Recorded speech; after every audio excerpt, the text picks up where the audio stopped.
স্ক্রিনে দেখতে পাচ্ছেন আমার ওয়াইফের ছবি এবং শিল্পী ইমন খানের ছবি।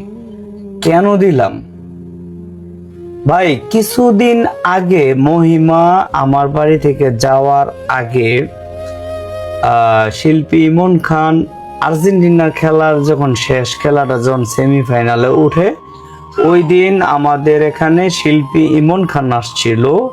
মোটামুটি নরসিংদীর অনেকেই জানে, আমার বাড়িতে থাকার পর আমরা একটা কাজ করছি। শিল্পী ইমন খানের গানে মহিমা মডেলিং করছিল, হিরো হয়েছে শিল্পী ইমন খান এবং মহিমা। ইদানিং আমার বউ নাকি শিল্পী ইমন খানের লোগো ভেঙে গেছে।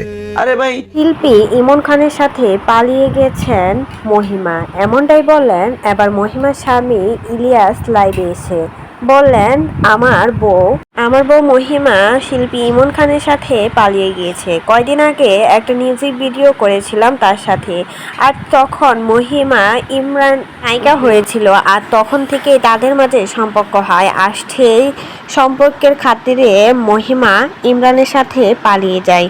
আর এটা পাবলিক নাকি তাদের কমেন্ট বক্সে এসে বলতেছে। আর মিউজিক ভিডিওটা হয়েছিল তখন অনেক বেশি ঘনিষ্ঠ হয়েছিল, আর তখনকার কোনো ছবি ভিডিও ভাইরাল হয়ে গেছে সোশ্যাল মিডিয়াতে। আর এটা নিয়ে এবার লাইভে এসে মুখ খুললেন মহিমার স্বামী ইলিয়াস বললেন, আমার বউকে নিয়ে বাজে মন্তব্য করবেন না, কারণ আমার বউ এখনো বাচ্চা, সে কিছুই বোঝে না সংসারে। সে আমার সাথে রাগ করেছে, অভিমান করে এসব বাজে কথা বলছে। তবে আপনারা যে আমার বউকে নিয়ে এরকম বাজে মন্তব্য করছেন সেটা কিন্তু একদমই ঠিক না। আমার বউ কারোর সাথে পালিয়ে যায় নাই, আমার বউ এখনো একা রয়েছে, তবে একটু অভিমান করে রয়েছে, কয়েকদিন পর ফিরে আসবে। এটা নিত্যদিনের নাটক হয়ে গেছে মহিমা আর ইলিয়াসের। কয়েকদিন পরেই কিন্তু তারা নাটক করে, আবারও নাটক শুরু করেছে অনলাইনে।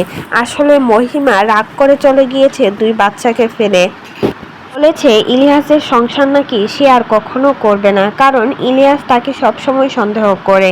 কার সাথে কাজ করতে গেলে কথা বলে সেটা কিন্তু সন্দেহ করে ইলিয়াস, এই জন্য নাকি মহিমা আর কখনোই ইলিয়াসের সংসার করতে চায় না। কিন্তু এখন মহিমাকে নিয়ে মানুষে বাজে মন্তব্য করছে।